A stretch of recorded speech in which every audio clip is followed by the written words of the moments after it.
Day to night to morning, keep with me in the moment. I'd let you had I known it. Why don't you say so? Oh, hey everybody there. In the Eat the Rich universe, Dwight here. I was just singing one of my favorite songs, Say So by Doja Cat.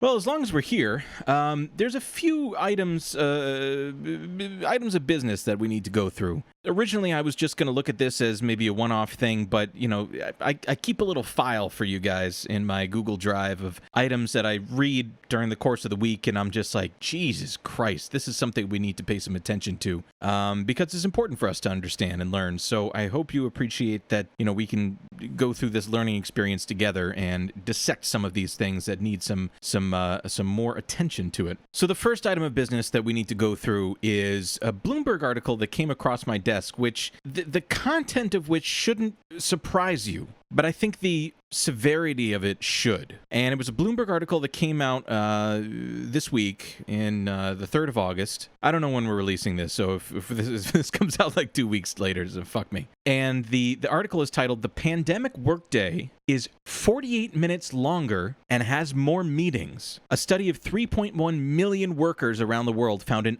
uptick in emailing too." So we're just going to read a little bit about this and then dissect it. "We log longer hours. We attend more meetings with more people, and we send more emails. From New York City to Tel Aviv, the telecommuting revolution has meant a lot more work, according to a study of 3.1 million people at more than 21,000 companies across 16 cities in North America, Europe, and the Middle East. The researchers compared employee behavior over 2 8-week periods before and after COVID-19 lockdowns." How the fuck did they figure out to do that? Like, hey, we know a pandemic's coming. Anyway, looking at email and meeting metadata, the group calculated the workday lasted 48.5 minutes longer. The number of meetings increased about 13%, and people sent on an average of 1.4 more emails per day to their colleagues. In a few cities, such as Los Angeles and Chicago, the average workday length returned to its pre-pandemic levels. Lucky them. But longer days persisted in New York City, San Jose, and most of Europe well into May. "People have adjusted to their work patterns," says Jeff Polzer, a professor in the Organizational Behavior Department of Harvard Business School, friends of the show, one of the co-authors of the study. "During the 2-month time frame, there was one part of working that did improve. Those additional meetings were shorter, according to the analysis by the blah, blah, blah. The study was published by the National Bureau of Economic Relations this July." Let's pause here for a second and just understand something that they kind of slid in there. People have adjusted their work patterns, is what this professor is saying. And I don't think it's a mistake that you would be, let's just say, fucking terrified of not complying and losing your job, mostly because I would imagine that a lot of these positions that we're talking about, positions that are able to be telecommuted, are in the, let's just say, professional managerial class, which is, by a wide fucking margin, not unionized and certainly has no opportunity for collective bargain. And thusly, you know, and especially I would take a gander to say in these kind of, let's just say, competitive corporate environments, there is very little solidarity amongst colleagues, especially at the higher levels, right? Unless you get to the higher level, in which case, you know, there's plenty. But that sentence really stuck with me. People have adjusted their work patterns. Well, what choice do we have? The reserve army of labor, which we've talked about in the past, is growing by the millions seemingly every week with the amount of people that are laid off. So if you were to complain to your boss to say, "Hey, man, I'm getting burnt out. You know, my father-in-law has COVID and we're trying to take care of him. You know, I'm trying to take care of Junior. You know, he can't go to school. He can't go to summer camp. Can I get a break, boss?" And they're going to say, "Oh, yeah, you can fucking break a leg on the world stage of trying to get a job." Like this, there's no way that you're going to get anywhere with that. So what choice do you have? Now, and interestingly, too, in that last paragraph that we read about, you know, one part of working that did improve, saying that these additional meetings were shorter, I would just say, look, you know, in-person meetings or in-person anything in a large group, one thing that you cannot do on a Zoom meeting, and you'll notice this as well if you've done some of your, like, you know, online socializing during COVID in a Zoom meeting, is you can't break off into groups, really. You know, there's a kind of like human intangibility of being, you know, sitting at a large group at a restaurant or being at a party or being at a bar or something like that, where it's like if you're there with a large group, you'll organically break off into different groups, right? 2 or 3 of you start talking like, oh, you should talk to Sally here because she's got her master's in anthropology too, or whatever. And then you break off and you start talking together. You can't do that on a Zoom meeting. And that's one of the things that's like really hard and frustrating that I've noticed about like, trying to stay in touch with people and trying to have these kind of like large Zoom gatherings or virtual gatherings, let's just say, is one person at a time. I suppose it's good if if we're doing like socialist organizing and we're talking, step up, step back, or one diva, one mic, that sort of thing. So you can be a little bit more equitable as far as like who's dominating the stage, so to say. But it becomes really wooden. There's no substitute for being able to be in person and socializing. I know it's a bit of a tangent from the main topic, so let's go back to the actual material here. Companies are studying the impact of the forced work-from-home experiment on productivity, morale, culture, costs, and other factors to determine how they might modify their practices going forward. Other analyses looking at VPN data found people were putting in 3 additional hours in the United States and logging in at odd hours.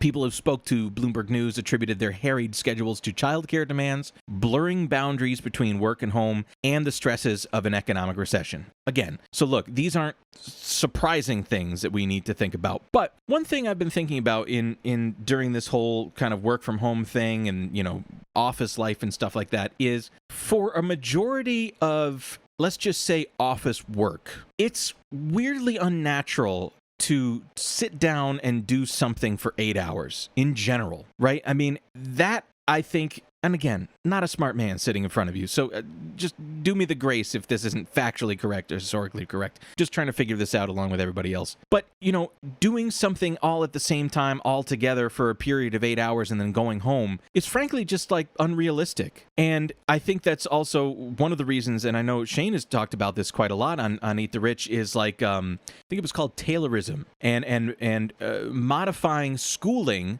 to allow it to mimic and train workers for the future. But schooling lasting, 7-8 hours or whatever, like starting, high school classes starting at like 7:40 in the morning or some shit, it was totally weird. A lot of that is the reason is because, yes, of course, it adds nothing to children's education.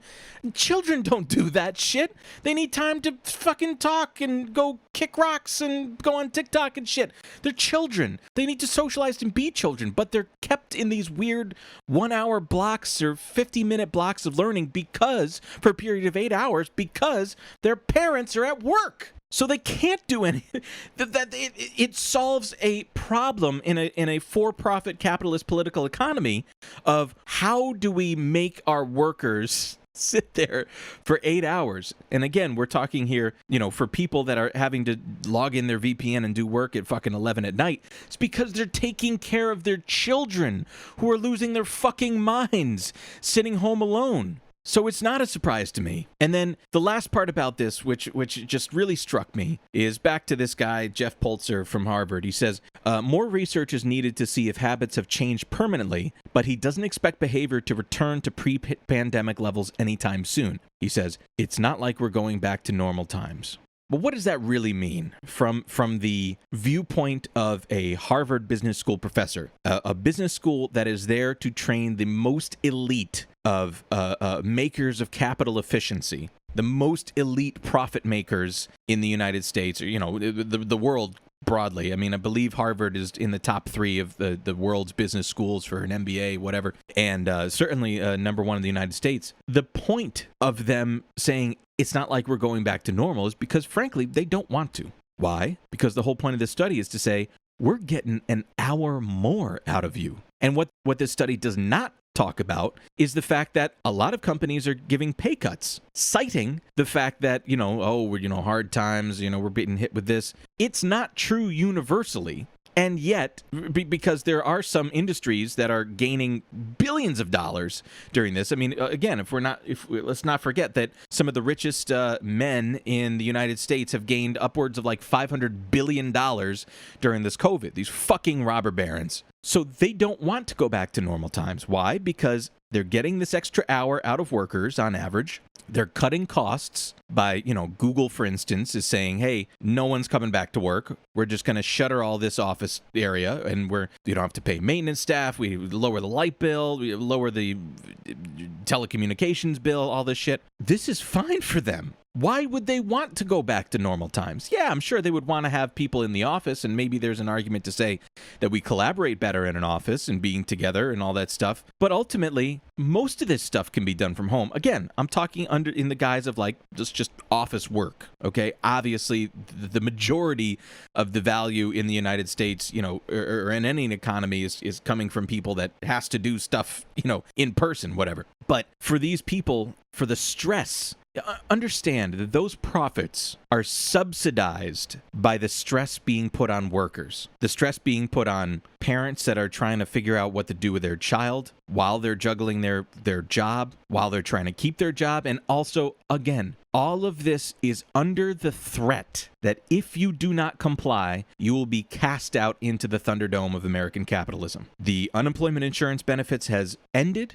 We've gone off that cliff with no relief in sight. The eviction protections have gone. So the consequences to this is dire. The consequences to you talking back to your employer and saying, I've had enough, is dire. They are using this opportunity to squeeze the shit out of you, and they aren't going to let go. They aren't going to let go. They have a neo-fascistic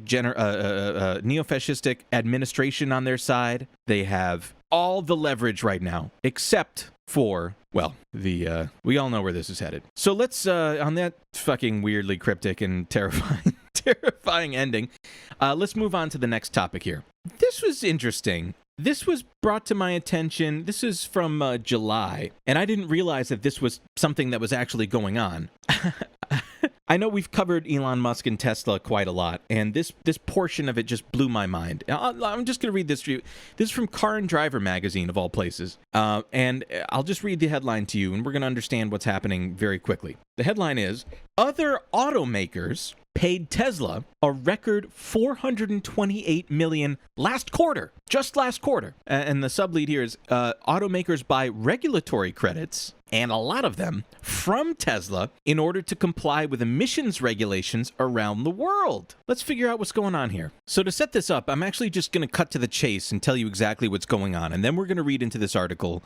Here's the deal. A bunch of states say to automakers, hey, you now have a new regulation to say that you must reach a certain quota of hybrid and electric vehicles. And if you don't meet those, then you're going to get fined out the ass at the end of the year. Tesla, as a sole producer of electric vehicles, is awash with these credits and basically solicited to these other automakers, large American automakers, to say, hey, just buy them from me. The automakers obviously were just like, is this something that we can do? And the answer was yes. So they're just buying it without actually doing anything. Let's read this and let's understand these. So 3 bullet points here. Let's just read into the fucking thing. Amid a difficult economic environment, Tesla eked out a profit last quarter, the company's 3rd successive quarter in the green. Again, which is fucking insane because their stock price keeps going up and they're barely fucking profitable. But anyway, the revenue stream that helped the electric vehicle maker get there, regulatory credits. Tesla earned $354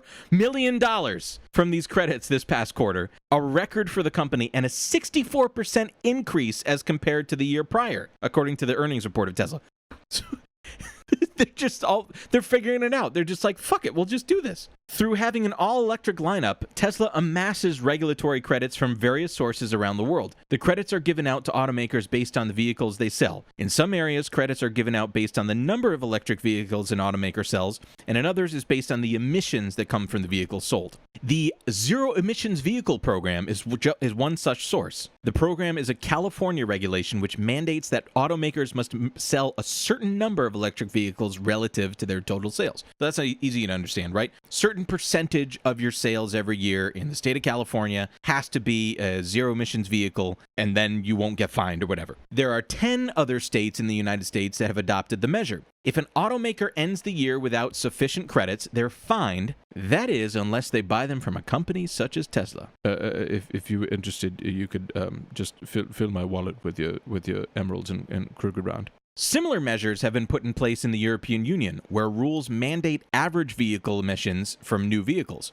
In order to avoid what could have amounted to $2.1 billion in fines, according to analysts, Fiat Chrysler paid Tesla hundreds of millions of dollars so their vehicles are counted in the same fleet. And therefore, Fiat Chrysler's emissions are averaged with those of Tesla, which is zero. I mean, at the point of running the car, it's zero, right? Obviously, there's an enormous amount of emissions that go into harvesting lithium, not to mention a fucking coup in Bolivia. Did we forget about that?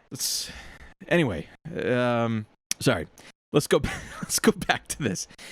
For years, Tesla has been paid by other automakers for the regulatory credits that they acquire as a result of their all-electric lineup, and it was a mystery as to who was exactly purchasing the credits. Last summer, Bloomberg reported that General Motors and Fiat Chrysler have disclosed in a Delaware court that they had agreed to buy greenhouse emission credits from Tesla. Now, let's just think about that for a second and look at Tesla's quarterly report from last quarter, from Q2. Keep in mind, the regulatory credits for electric vehicles that went to Tesla that quarter was $428 million. Tesla delivered a $451 net income profit that quarter. So they're not actually making that much money. They're making like fucking $25 million. Like, if somebody gave me $1 billion, like, I could make $25 million. Any one of us could do that. It's not a fucking big deal. It's insane, though, that, like, their stock price keeps fucking compounding and headed towards goddamn Mars. Bad example. Because they're just getting money from other companies. And, of course, what's actually happening here? Is this actually reducing greenhouse gas emissions? Like, what's the purpose of the fines? Is to make the world a safer place from fucking climate change, from these multinational conglomerates that are just killing us by burning fossil fuels? Is the regulation actually meeting its goal? Fucking no! Fucking no! They're not doing shit! They're just transferring money from one place to another in the nebulous, insane tax haven of Delaware, and it's not actually keeping us safe from climate change. Which, by the way, we just had a fucking hurricane come through here. New York City is now designated a subtropical climate because the last 5 years we've had above 72 degrees Fahrenheit average temperature in the summertime and above 27 degrees Fahrenheit average temperature in the wintertime. Subtropical in fucking New York City. Again, you know, if we try to think of this stuff in the terms of the confines of the legal system and the existing governmental regulations to try to save us and regulate our way out of the problems that are hurtled towards our fucking mass extinction, it's not going to work. It's very spicy, this episode, I've noticed. All right, that's enough about Tesla. Let's move on to the last piece of information that I thought you guys would find interesting. This one is from earlier in July. And this is one that kind of left me sick to my stomach. And it's going to build on the theme that we just listened to about the regulatory stuff and working within the existing legal system. So, New York Times article from earlier in July. January doesn't exist. It doesn't get cold anymore. I'm sorry. This is by Hiroko Tabuchi. And the title of the article is Fracking Firms Fail, Rewarding Executives and Raising Climate Fears. And this is going to make you fucking sick to your stomach. Oil and gas companies are hurtling towards bankruptcy, raising fears that wells will be left leaking planet-warming pollutants, with cleanup costs left to taxpayers. That's you, buddy. That's you and me. All right, let's get into this. Starts with an example. The day the debt-ridden Texas oil producer MDC Energy filed for bankruptcy 8 months ago, a tank at one of its wells was furiously leaking methane. Shit, do I say methane? Methane. Forget I said methane. Furiously leaking methane, a potent greenhouse gas, into the atmosphere. As of last week, dangerous, invisible gases were still spewing into the air. By one estimate, the company would need more than $40 million to clean up its wells if they were permanently closed. But the debts of MDC's parent company now exceeded the value of its assets by more than $180 million. And what have we learned on this program? If there is a company whose debts have exceeded its assets, that means its liabilities are greater than its assets. That means it's insolvent, and that means it could file for bankruptcy. And in this case, it did. In the months before its bankruptcy filing, though, the company managed to pay its chief executive $8.5 million in consulting fees. Its top lender, the French investment bank Natixis, later alleged in bankruptcy court. So remember here, and we've talked about this before, in bankruptcy court, the bankruptcy court will form what's called the creditors committee. So that means everybody that company owes money to gets together and say, all right, listen, we're in control of the company now. You got to pay up, or we got to liquidate this and try to recoup whatever we've lost on you. And so, of course, here they are. They're saying that the French bank Natixis alleges in the bankruptcy court that they paid. This is what's insane to me. The chief executive was paid $8.5 million in consulting fees. You're already employed. What the fuck else are you doing with your time? If you're not getting the information from you being in the job in the first place, there's an additional $8.5 million being sent to you. Again, look, the takeaway from this, and we could just say this now, is the point of these companies is not to perform the task that they're there to do. You know, being in oil and gas is incidental to the actual goal that they have, which is to use natural resources, pollute, save money by polluting, and using that as a filter of money from us to them. That's it. So again, it's not surprising, as fucking sickening as it is, but let's continue here. Oil and gas companies in the United States are hurtling towards bankruptcy at a pace not seen in years, driven under by a global price war and a pandemic that has slashed demand. And in the wake of this economic carnage is a potential environmental disaster. Unprofitable wells that will be abandoned or left untended, even as they continue leaking planet-warming pollutants, and a costly bill for taxpayers to clean it all up. What the fuck, man? Seriously, I didn't ask these people to go into business. That's not to say that I don't consume fossil fuels, but I would rather not. If I live in New York City, if Con Ed was municipalized and we changed the grid to consuming only renewable resources, I would very much prefer that. I couldn't give a shit whether or not I charge my cell phone with electricity that was coming out of the wall socket here. If it was produced from fracked gas or wind energy, the result is still the same. So I would rather have it be done with wind energy because, I don't know if you know this, but wind energy won't fucking kill us in 12 years. Okay, let's see. We were talking about this. Right. Still, as these businesses collapse, millions of dollars have flowed to executive compensation. Whiting Petroleum, a major shale driller in North Dakota that sought bankruptcy protection in April, approved almost $15 million in cash bonuses for its top executives. Here's the punchline: 6 days before its bankruptcy filing.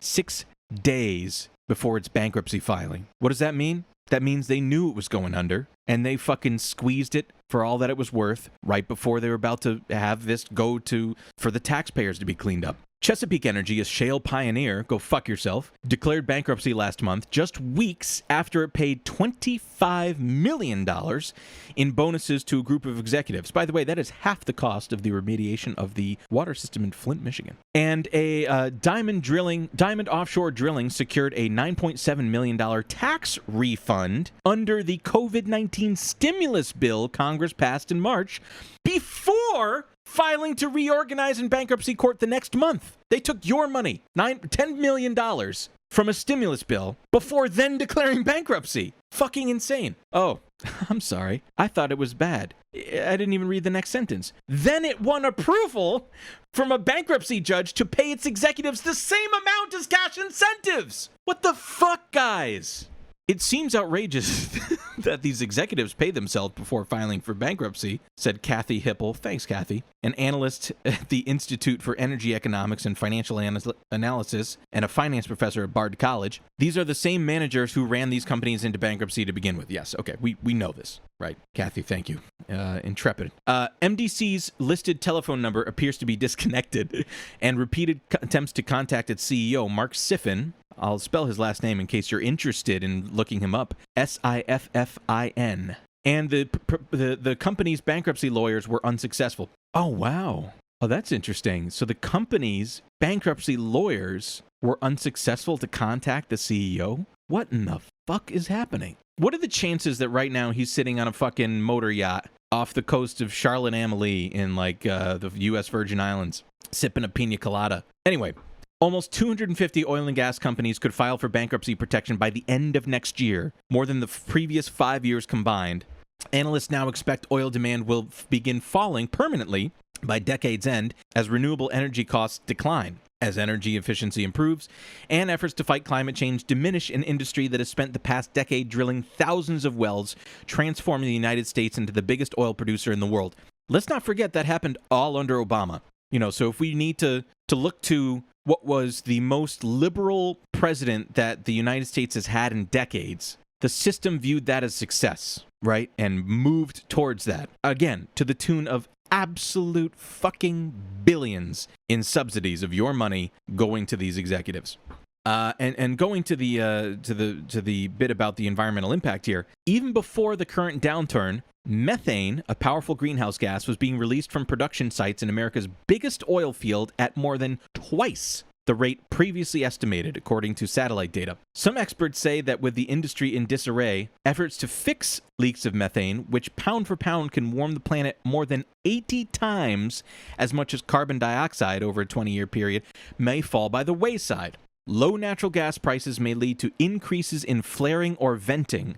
I'm going to read that sentence again. Low natural gas prices may lead to increases in flaring or venting. If you're not familiar with what's going on there, what's happening is when natural gas prices get too low, it becomes uneconomical for these oil and gas explorers to sell it. Additionally, you say, okay, well, maybe they'll just hold on to it. Something. No. It becomes too costly to even store it. So what do? They either burn it, called flaring, or vent it, literally release it into the air. It's an intentional release of excess gas. And again, as I just said, methane can warm the planet pound for pound more than 80 times what carbon dioxide can. What are we doing? It is also likely that many companies haven't set aside enough money as required by law to restore well sites to their original state.